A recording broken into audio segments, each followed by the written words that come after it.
Hi friends, this is Bani and welcome to my channel.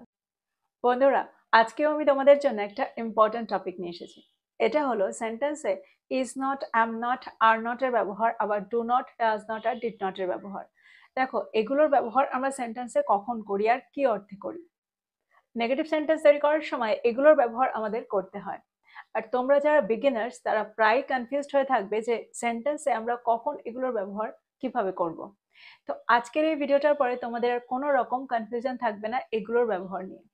তো আজকের ভিডিওটাও কিন্তু ভীষণ ইম্পর্ট্যান্ট, তোমরা কোথাও যাবে না, আমার সাথে ভিডিওটা একদম শেষ পর্যন্ত থাকবে। যা চ্যানেলে নতুন অর্থাৎ প্রথম আমার ভিডিও দেখছো তারা প্লিজ চ্যানেলটাকে সাবস্ক্রাইব করে নিও, তাহলে যখনই আমি ভিডিও আপলোড করব তোমরা নোটিফিকেশন পেয়ে যাবে। তো আর দেরি না করে চলো শুরু করা যাক আজকের ভিডিও। সবার আগে আমরা দেখব ইজ নট এর ব্যবহার। দেখো, সেন্টেন্সে আমরা ইজ এর ব্যবহার তখন করতে পারি যখন সাবজেক্টটা থার্ড পারসন সিঙ্গুলার নাম্বার থাকে। আর সেন্টেন্সটাকে যখন আমরা নেগেটিভ সেন্টেন্সে পরিণত করি তখনই আমরা ইজ এর পরে নট এর ব্যবহার করি। ফর এক্সাম্পল, যদি আমি বলি তিনি একজন অসাধু ব্যক্তি নন, he is not a dishonest person, he is not a dishonest person. দেখো, এখানে কিন্তু হি যে সাবজেক্টটা আছে সেটা একটা থার্ড পারসন সিঙ্গুলার নাম্বার, আর ঠিক সেই কারণে তারপরে আমরা ইজ এর ব্যবহার সেন্টেন্সে করেছি। আর যখন সেন্টেন্সটা নেগেটিভ সেন্টেন্সে আছে তখনই কিন্তু আমরা এর সাথে নট এর ব্যবহার সেন্টেন্সে করেছি। আরেকটা এক্সাম্পল দেখো, তার আচরণ গ্রহণযোগ্য নয়, his behaviour is not acceptable, his behaviour is not acceptable. এই উত্তরটা সঠিক নয়, this answer is not correct, this answer is not correct. কফিটা গরম নয়, the coffee is not hot, the coffee is not hot. সে আজ আসছে না। দেখো, এই সেন্টেন্সটা কিন্তু প্রেজেন্ট কন্টিনিউয়াস টেন্সে আছে, আর এখানেও আমরা ইজ নট এর ব্যবহার সেন্টেন্সে করব। সেন্টেন্সটা কি হবে? হি is not coming today, he is not coming today. তো এই সেন্টেন্সগুলোর মধ্যে দিয়ে আমার মনে হয় তোমরা বুঝতে পারলে সেন্টেন্সে ইজ নটকে আমরা কি করে ব্যবহার করছি। এবার আমরা দেখব অ্যাম নট এর ব্যবহার। দেখো, সেন্টেন্সে অ্যাম নটকে আমরা আই এর পরে ব্যবহার করি, অর্থাৎ আই এর সাথেই আমরা অ্যাম এর ব্যবহার সেন্টেন্সে করি। যখন সাবজেক্টটা আই হয় তখন আমরা তারপরে অ্যাম এর ব্যবহার সেন্টেন্সে করি, আর যখন সেন্টেন্সটাকে নেগেটিভ সেন্টেন্স তৈরি করতে হয় তখন আমরা আই অ্যাম নট এর ব্যবহার সেন্টেন্সে করি। যদি আমি বলি আমি ক্লান্ত নই, I am not tired, I am not tired.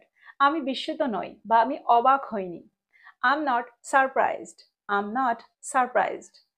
আমি আপনাকে দোষারোপ করছি না, I am not blaming you, I am not blaming you. দেখো, প্রত্যেকটা সেন্টেন্সে কিন্তু সাবজেক্ট আই আছে, আর ঠিক সেই কারণে আমরা অ্যাম এর ব্যবহার তারপরে করেছি, আর তারপরে আমরা নট এর ব্যবহার সেন্টেন্সে করেছি সেন্টেন্সটাকে নেগেটিভ করার জন্য, অর্থাৎ নেগেটিভ সেন্টেন্সের স্ট্রাকচারটাকে ব্যবহার করেছি। যদি আমি বলি আমি এখন পড়াশোনা করছি না, I am not studying now, I am not studying now. আমি আজ স্কুলে যাচ্ছি না, I am not going to school today, I am not going to school today. তো এই সেন্টেন্সগুলোর মধ্যে দিয়ে তোমরা বুঝতে পারছো সেন্টেন্সে আমরা অ্যাম নটকে কি করে ব্যবহার করছি। দেখো, ঠিক একইভাবেই আমরা আর নটকেও সেন্টেন্সে ব্যবহার করব, কিন্তু আর নটকে আমরা সেন্টেন্সে তখনই ব্যবহার করতে পারি যখন সেন্টেন্সের সাবজেক্টটা প্লুরাল নাম্বার থাকে। ফর এক্সাম্পল, আপনি এখানে একা নন, you are not alone here, you are not alone here. যদি আমি বলি এই জুতোগুলো আরামদায়ক নয়, this shoes are not comfortable, this shoes are not comfortable. তো তোমরা বুঝতে পারছো সেন্টেন্সে আমরা প্লুরাল নাম্বারের পরে কিন্তু আর এর ব্যবহার সেন্টেন্সে করছি। দেখো, ইউ এর অর্থ তুমি, আবার ইউ এর অর্থ তোমরাও, আর ঠিক সেই কারণে ইউকে আমরা প্লুরাল নাম্বার হিসাবেই কনসিডার করি, আর তাই আমরা ইউ এর পরে আর এর ব্যবহারই সেন্টেন্সে করি। আরো এক্সাম্পল দেখো, ছাত্ররা উপস্থিত নেই, the students are not present, the students are not present. তারা সেখানে যাচ্ছে না, they are not going there, they are not going there. তো এই সেন্টেন্সগুলোর মধ্যে দিয়ে তোমরা বুঝতে পারছো সেন্টেন্সে আমরা আর নটকে কত সহজেই ব্যবহার করতে পারি। দেখো, এই সেন্টেন্সগুলোকেই যখন আমরা পাস্ট টেন্সে তৈরি করব তখন আমরা সেন্টেন্সের সাবজেক্টের পরে ওয়াজ নট এর ব্যবহার করব বা ওয়ার নট এর ব্যবহার সেন্টেন্সে করব। দেখো, ওয়াজ নট আর ওয়ার নট এর ব্যবহার কিন্তু আমরা সাবজেক্ট অনুযায়ী করে থাকি। সেন্টেন্স দেখো, সেন্টেন্সে তোমরা বুঝতে পারবে। সবার আগে আমরা দেখব সেন্টেন্সে ওয়াজ নট এর ব্যবহার। দেখো, ওয়াজ নট এর ব্যবহার আমরা সব সময় সিঙ্গুলার সাবজেক্টের পরে করে থাকি, অর্থাৎ সাবজেক্টটা যদি সিঙ্গুলার নাম্বারে থাকে তখন আমরা তারপরে ওয়াজ নট এর ব্যবহার সেন্টেন্সে করব। যদি আমি বলি তিনি অসৎ ব্যক্তি ছিলেন না, দেখো সেন্টেন্সটা কিন্তু পাস্ট টেন্সে আছে, আর এখানে আমরা ওয়াজ নট এর ব্যবহার সেন্টেন্সে করব। সেন্টেন্সটা কি হবে? He was not a dishonest person. He was not a dishonest person, অর্থাৎ তিনি একজন অসাধু ব্যক্তি ছিলেন না, বা তিনি একজন অসৎ ব্যক্তি ছিলেন না। যদি আমি বলি তিনি এখানে ছিলেন না, he was not here. He was not here. তিনি সেখানে আমন্ত্রিত ছিলেন না, she was not invited there. She was not invited there. যদি আমি বলি ঘরটা পরিষ্কার ছিল না, the room was not clean. The room was not clean. এটা কাজ করছিল না, it was not working. It was not working. তো তোমরা দেখতে পাচ্ছ কোন ধরনের সেন্টেন্সে আমরা ওয়াজ নট এর ব্যবহার সেন্টেন্সে করছি। আর যখন সেন্টেন্সটাকে নেগেটিভ সেন্টেন্স তৈরি করতে হয় তখনই আমরা ওয়াজ নট এর ব্যবহার সেন্টেন্সে করছি। আমার মনে হয় তোমরা বুঝতে পারলে সেন্টেন্সে ওয়াজ নট এর ব্যবহার, আর কোন সাবজেক্টের পরে করছি সেটাও তোমরা বুঝতে পেরেছো। এবার আমরা দেখব ওয়ার নট এর ব্যবহার। দেখো, ওয়ার নট এর ব্যবহার ঠিক এর উল্টোটা, অর্থাৎ সাবজেক্টটা যখন প্লুরাল নাম্বারে থাকবে তখন আমরা সেই সাবজেক্টের পরে ওয়ার নট এর ব্যবহার সেন্টেন্সে করব। এক্সাম্পল দেখো, যদি আমি বলি তারা প্রস্তুত ছিল না, they were not ready. They were not ready. আপনি সেখানে আমন্ত্রিত ছিলেন না, you were not invited there. You were not invited there. বাচ্চাগুলো খেলা করছিল না, the children were not playing. The children were not playing. যদি আমি বলি চাবিগুলোকে খুঁজে পাওয়া যায়নি, the keys were not found. The keys were not found. জামা কাপড়গুলো শুকিয়েছিল না, বা জামা কাপড়গুলো শুকায়নি, the clothes were not dry. The clothes were not dry. তো এই সেন্টেন্সগুলোর মধ্যে দিয়ে তোমরা বুঝতে পারছো সেন্টেন্সে আমরা ওয়ার নটকে কি করে ব্যবহার করছি। তো এই ছিল is not, am not, are not, আর ওয়াজ নট আর ওয়ার নট এর ব্যবহার। আমার মনে হয় প্রত্যেকটা ব্যবহার তোমরা বুঝতে পেরেছো, প্রত্যেকটা ব্যবহার কিন্তু খুবই সহজ ছিল। এবার আমরা দেখব ডু নট, ডাজ নট আর ডিড নট এর ব্যবহার। সবার আগে আমরা দেখব ডু নট এর ব্যবহার। কোন ধরনের সেন্টেন্সে আমরা ডু নটকে ব্যবহার করতে পারি। দেখো, সাবজেক্টটা যখন ফার্স্ট পারসন, সেকেন্ড পারসন আর থার্ড পারসন প্লুরাল নাম্বার থাকে তখন আমরা তারপরে ডু নট এর ব্যবহার সেন্টেন্সে করতে পারি। শুধুমাত্র থার্ড পারসন সিঙ্গুলার নাম্বারের পরে আমরা ডু নট এর ব্যবহার করতে পারি না, এটা তোমরা সবসময় মনে রাখবে। দেখো, ফার্স্ট পারসন হলো আমি, আমরা, আর সেকেন্ড পারসন হলো তুমি, তোমরা, আর থার্ড পারসন হলো বাকি সমস্ত কিছু। দেখো, এই থার্ড পারসনগুলোর মধ্যে যেগুলো প্লুরাল নাম্বারে থাকে, অর্থাৎ একের বেশি থাকে, একের অধিক থাকে, তারপরে আমরা ডু নট এর ব্যবহার সেন্টেন্সে করব, অর্থাৎ সেই সাবজেক্টের পরে আমরা ডু নট এর ব্যবহার সেন্টেন্সে করব।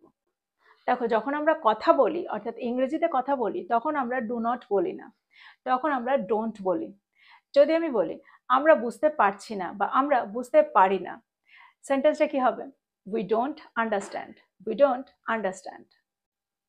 যদি আমি বলি তুমি তার কথা শোনো না, you don't listen to her. You don't listen to her. তারা তোমাকে বিশ্বাস করে না, they don't believe you. They don't believe you. আরো একটা এক্সাম্পল দেখো, আমাদের একটা গাড়ি নেই, we don't have a car. We don't have a car. আমার কাছে ওই বইটা নেই, I don't have that book. I don't have that বুক। তো তোমরা বুঝতে পারছো এই সেন্টেন্সগুলোর মধ্যে দিয়ে আমরা ডু নটকে কি করে ব্যবহার করতে পারি, আর কোন ধরনের সাবজেক্টের পরে আমরা সেন্টেন্সে ডু নটকে ব্যবহার করব। এবার আমরা দেখব ডাজ নট এর ব্যবহার। দেখো, ডাজ নট এর ব্যবহার আমরা তখন করব যখন সেন্টেন্সের সাবজেক্টটা থার্ড পারসন সিঙ্গুলার নাম্বার থাকবে, তখনই আমরা সেই সাবজেক্টের পরে ডাজ নট এর ব্যবহার সেন্টেন্সে করব। এক্সাম্পল দেখো, যদি আমি বলি তিনি রাজি নন বা তিনি একমত নন, হি ডাজ নট এগ্রি, বা আমরা এটাও বলতে পারি হি ডাজন্ট এগ্রি। যখন আমরা কথা বলি তখন আমরা বলি হি ডাজন্ট এগ্রি। এটা কাজ করে না, ইট ডাজ নট ওয়ার্ক বা ইট ডাজন্ট ওয়ার্ক। প্রিন্টারটা কাজ করে না, the printer does not work বা দ্য প্রিন্টার ডাজন্ট ওয়ার্ক। তার সাহায্যের দরকার নেই, she does not need help বা শি ডাজন্ট নিড হেল্প।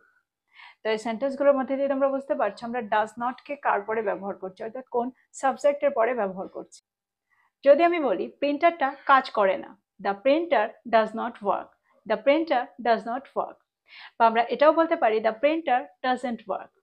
তার সাহায্যের দরকার নেই, she does not need help.